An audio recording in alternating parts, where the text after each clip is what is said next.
প্রিয় সন্তান, যখন তুমি আমাকে বুড়ো হতে দেখছো, বার্ধক্যের কারণে নুয়ে পড়তে দেখেছ, তাচ্ছিল্য করো না, ধৈর্য ধরো এবং আমাকে বোঝার চেষ্টা করো। যখন আমি হাঁটতে গিয়ে পড়ে যাই, ধৈর্য হারিয়ে ফেলো না। মনে করো সেই সব দিনের কথা, যখন তোমার ছোট ছোট হাত ধরে গুটি গুটি পায়ে তোমাকে হাঁটতে শিখিয়েছিলাম। যখন আমি একই কথা তোমাকে বারবার বলি, বিরক্ত হয়েও না, কারণ যখন তুমি ছোট ছিলে তখন একই গল্প কতবার না তোমাকে শুনিয়েছি।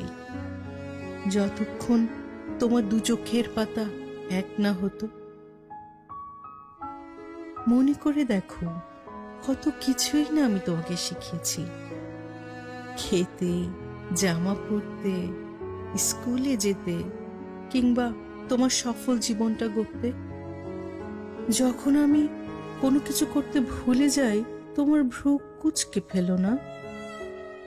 আমাকে কিছু সময় দিও মনে করার, এবং যদি মনে করতে নাও পারি, বিরক্ত হইও না।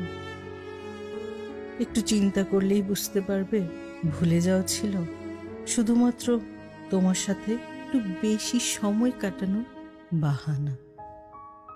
যখন আমার ক্লান্ত পা আমাকে আর হাঁটতে দেয় না, তখন তোমার হাতটি আমাকে দিও। যেভাবে তোমার প্রথম হাঁটার সময় তোমার ছোট হাতটি আমার হাতে ছিল। আমাকে সাহায্য করো হাঁটতে,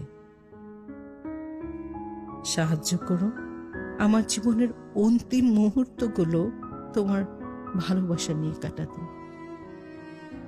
আমি শুধু তোমাকে দোয়া এবং ভালোবাসা দেব, যা ছিল সব সময় তোমার জন্য। ভালোবাসি, তোমার মা।